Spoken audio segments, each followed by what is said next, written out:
All right, good morning everybody. Joel Peters, the Planning Operations Trainee for the Rocky Mountain Type 1 team on the Devil's Knob Complex. I'll give you an operational briefing for September 13th. We'll get started up north in Branch 1. Yesterday, a lot of patrol and mop up throughout some of that past burnout operations that's been done in there. The one added area just south of where they've got references the Log Deck RAWS, one of our remote automated weather stations. They were able to do some very small scale firing operations in here yesterday. Had good conditions up there to be able to fatten this line up a little bit and help contain this corner here. Some of the fuel conditions in here as of right now aren't allowing us to expand that line right now. They tried a little bit yesterday in some locations due to the aspect fuel conditions and the live component in those fuels. With the humidities they're experiencing, we're not able to back that fire down the hill. So subsequently, it's not actually making any pushes that direction right now either. So, and I'm not able to achieve that objective, but we're also not having issues with the fire movement in there currently. Those conditions could change in the coming days as we have some drier air coming in. Moving into Gulf, if you look at the map, there's some differences in here. Some of the breaks between the divisions have moved as we've expanded further into Alpha.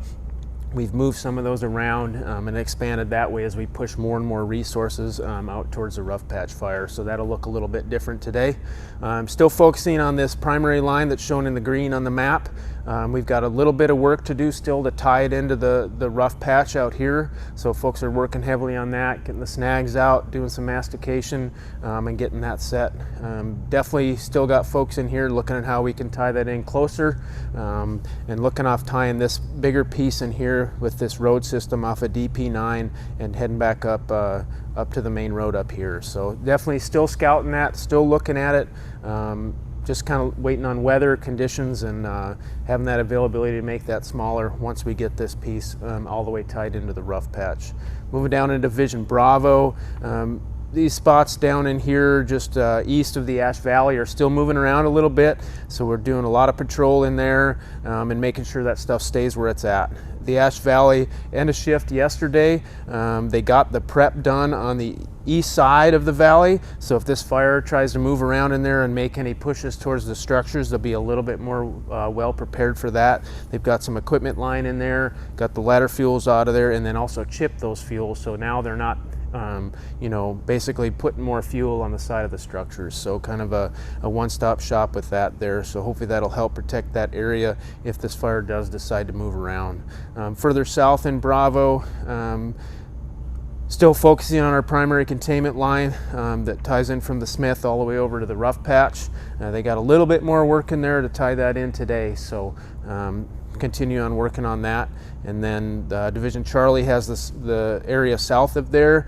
Once again, working on this secondary containment line if needed. Just kind of a side note for the lookout tower that's in here, I talked with our structure group this morning. They do have that all wrapped with structure wrap to help protect it, and they're also going to do a little bit more. Sounds like there's a little bit more work that needs to be done on it, and they're going to try and complete that today. So if folks are wondering about that, they're getting some work done on that as well. Still level 3 evac in here within the Ash Valley and a little bit outside of there also. That hasn't changed and will likely not change in the very near future anyhow going forward. Moving back further into Charlie, the main part of the fire, a lot of patrol and mop up through there again. This finger that we talk about a lot still hasn't moved. It's right where we want it, have not had any issues there. And then wrapping all the way up into Echo, same kind of story, patrol and mop up. It's hard to see on the map because it's so zoomed out, but there is an area of uncontained fire edge right here. That's our primary focus right now, is making sure we can knock that out and get that secured. Moving further south, Big Hamlin, a lot of chipping operations going on the west side. Things are looking good. Haven't had any issues in there in quite some time. So hopefully that stays the same and can get some of the brush and the like chipped in there and cleaned up.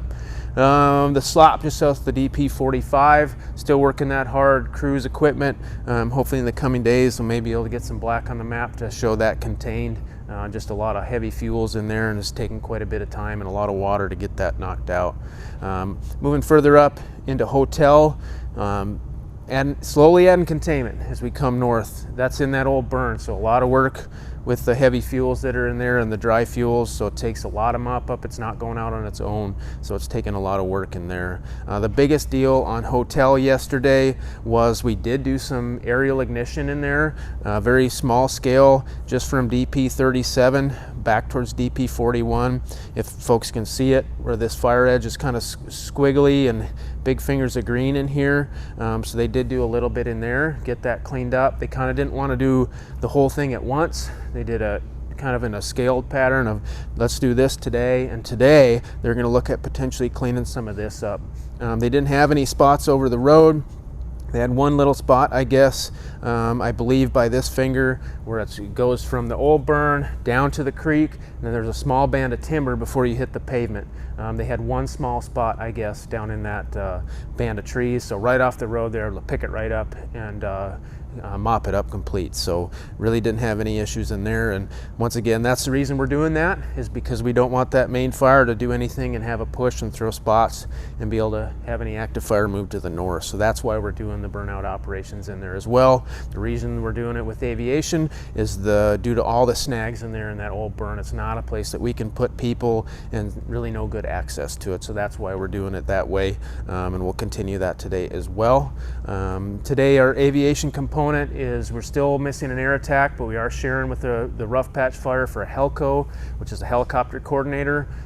So we currently haven't been flying any retardant or anything like that, so a HELCO will meet our needs for any helicopter operations. We just have to share it with rough patch. We had them yesterday on the fire, helping out and looking at anything we needed from the air as well. We didn't do any bucket operations yesterday, but we still do have the complement of 2 Type 1 aircraft and 2 Type 3 aircraft. So we still have that here, and in the coming days when it dries out, and as long as we have visibility, which has been the big issue, I anticipate being able to utilize those aviation aircraft as well. So that's all I have for today. Thank you.